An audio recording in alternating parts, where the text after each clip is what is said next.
मेरे छा मतलब की दुनिया में मतलब के लोग सभी मतलब से पढ़े तो है मतलब से आते, मतलब से संगी साथी सार ससुर मतलब से संगी साथी सार ससुर मतलब से और मतलब का रिश्ता जताते भैया पाला की पाऊ लगत है भैया जरा अरे गुरु तुम्हारे याद आवत रही बहुत ज्यादा। तो मतलब से राजनीति कूटनीति मतलब से नेतागण भाषण सुना मतलब भैया जयराज भौजी हम ही के दी मने वोट बहुत जने का निशान बड़ा खराब हो जाला ए भैया। तो मतलब से राजनीति कूटनीति मतलब से नेतागण भाषण सुनाते और मतलब को देख श्रीनाथ गए जन्नत मतलब से कैलाश बिरहा बनाते। संसार स्वार्थी है संसार मतलब से तो एक लाइन गीत भैया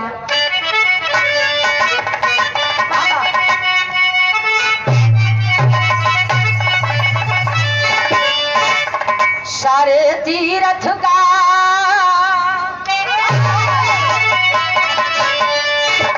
सरताज प्रयाग यति पावन नगरी कबो कबो हैदर चचा गाना दुश्मन मिलै सवेरे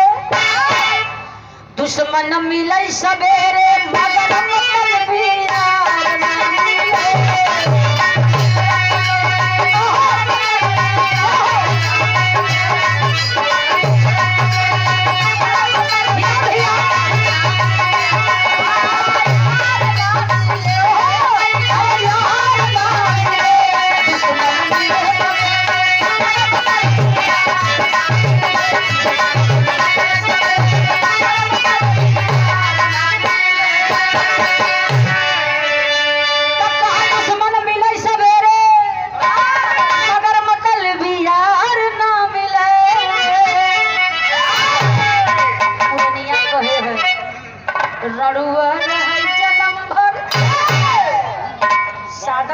चले रड़ुआ रही जन्म भर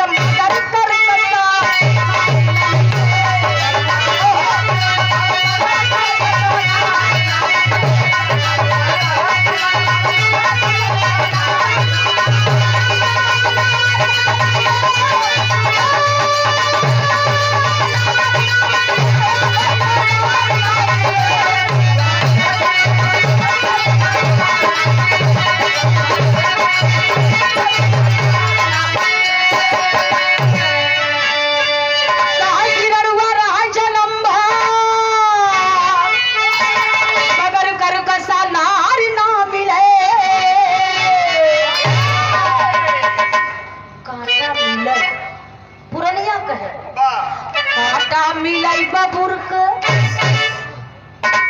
काटा मिलाई बबुर का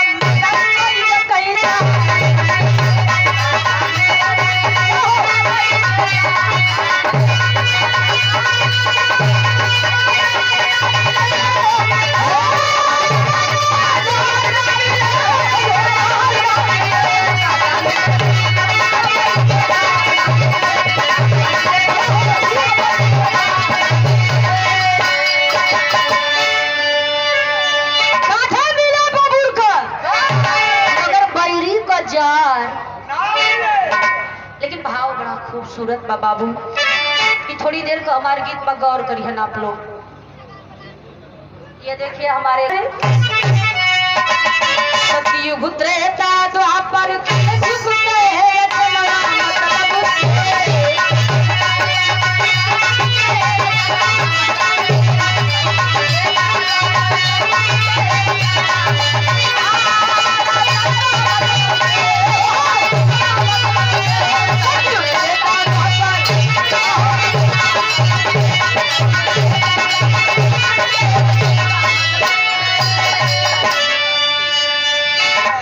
हमारे पूज्य कवि जी आदरणीय श्री राम सोच कवि जी के भाई उमा शंकर यादव जी जो कि ईसाई हैं, आपके कर कमलों द्वारा ये 200 रुपए का सम्मान, सुंदर सा पुष्पहार, बहुत बहुत पहले की प्रणाम का स्वागत अभिनंदन हो।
जगत के बड़े ही अच्छे और सम्मानित मतलब से सतयुग का रचना किया गया, त्रेता का रचना हुआ, द्वापर का रचना हुआ, कलयुग का भी रचना हुआ, जो में हम आप पूरा संसार जियत बा। जीव जंतु पशु पक्षी सब ही लोग चारों युग का रचना भइल मतलब से अंतरा में कहता था। अरे कर नहीं याद पुरुष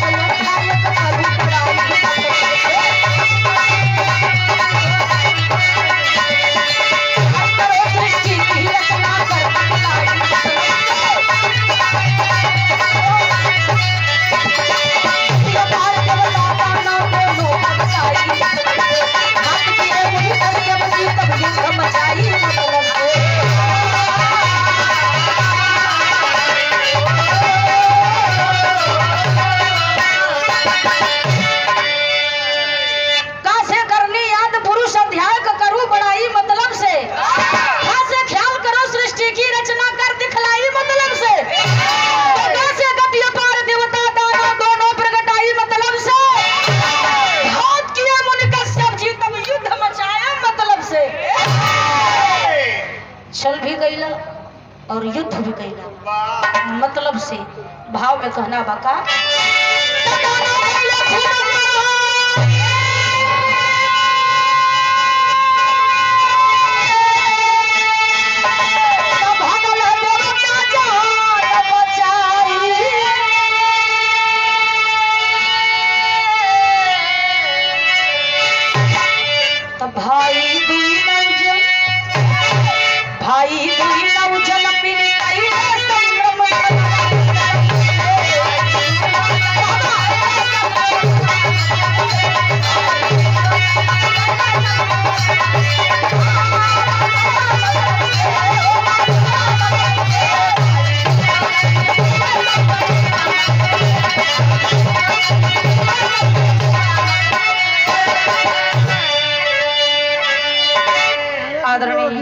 विपिन बिहारी जी जो कि पूजनीय हमारे कवि जी श्री राम सोच कवि जी के भतीजे हैं और जो कि प्रवक्ता है।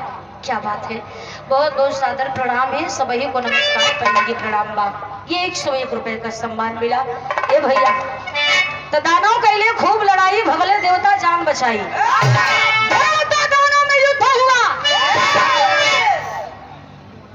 तो दानव तो हिम्मती रहला, बलशाली रहला, शक्ति रहला, देवता सुंदर रहला, छली रहला, विश्वासघाती रहला।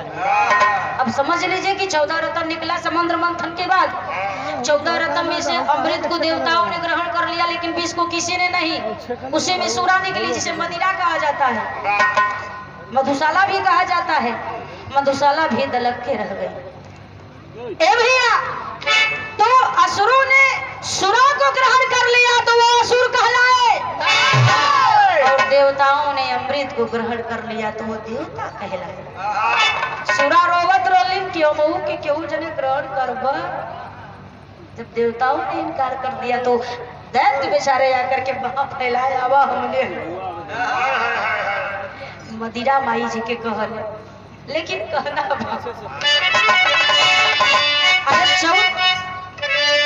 चौथे पन राजा दशरथ जी सुत जन्माए,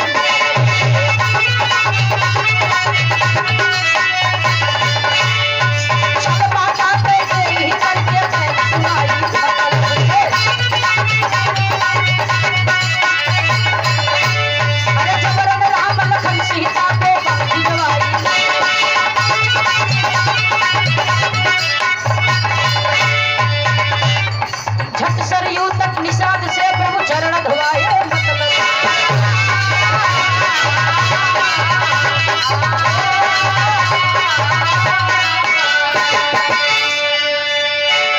पूरी जवानी बीत गई राजा दशरथ जी को, जवानी बीत गई। चौथे पन में 4 पुत्र पैदा किए, काहे बदे? मतलब से।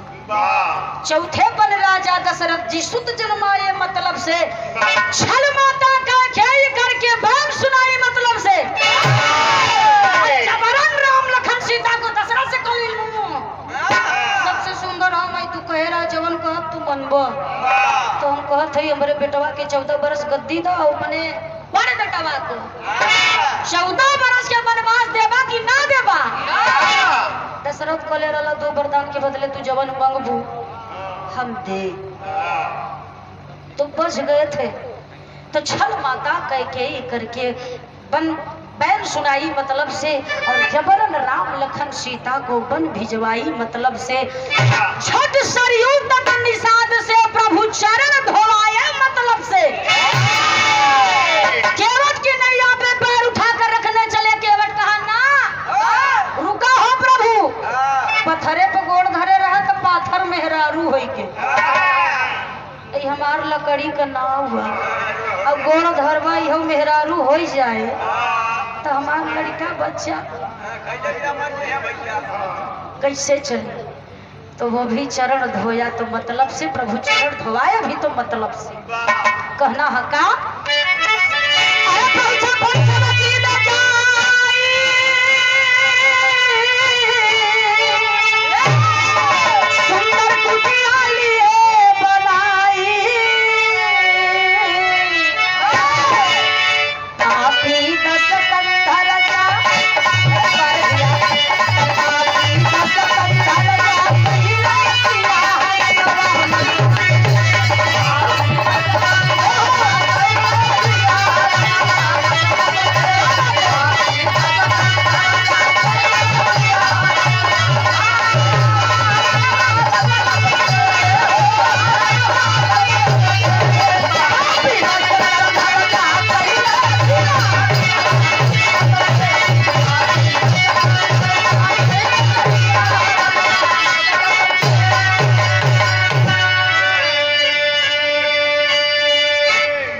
बड़े भैया मानने बिनु की गोरख पर बैठाई,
कंस को चचेरी बहन थी, लेकिन माँ कंस सगा भाई क्या मानेगा। जितना कंस देवकी से प्रेम करता था। लेकिन मतलब पैदा हुआ जब विदाई के वक्त आकाशवाणी हो गई, अरे मूर्ख, जिस बहन पर जान छिड़कता फिरता है एक दिन इसी की कुख से इसका 8वां संतान पैदा होगा और वही तेरी मृत्यु का कारण बनेगा। फौरन कंस अपने सिपाहियों को आदेश कर दिया,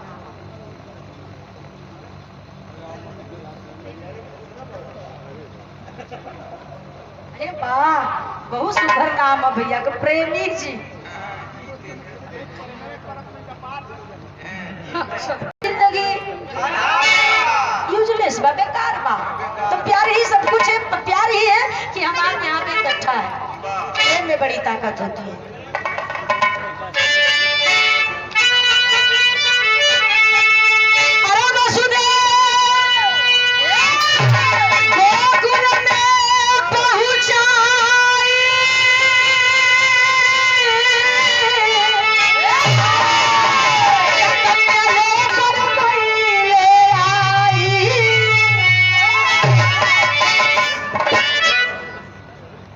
कैले कुंवर कन्हैया, कैले कुंवर कन्हैया,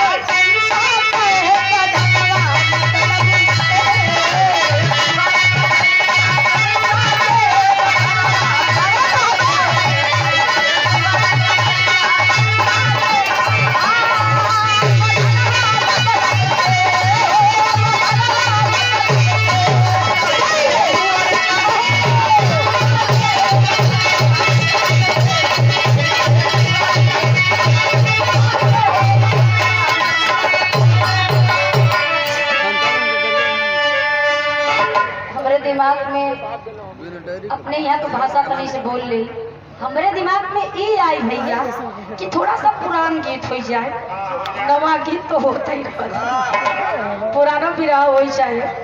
तो कैले कुंवर कन्हैया कंसा का बधनवा मतलब से, कंस का वध किए मतलब से अब कलयुग में आई जा। पापी गोरा भारत अंदर किए चढ़ाई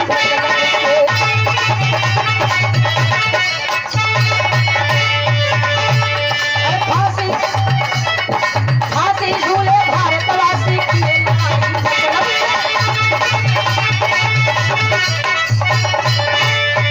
फुल बजाया जात हिंद झंडा लहराए।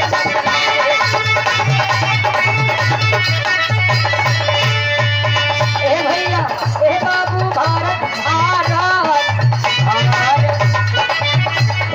भारत तू कुंड में जब तू गए लगाई।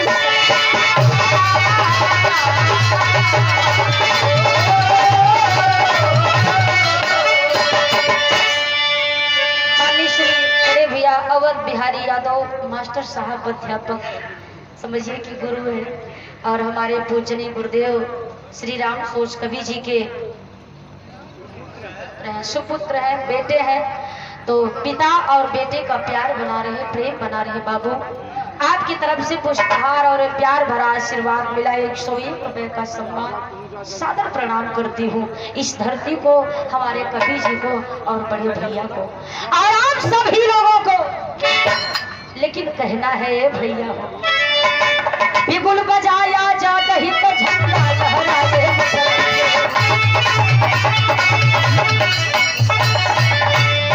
भारत कोई खंड में तू गए आई मतलब।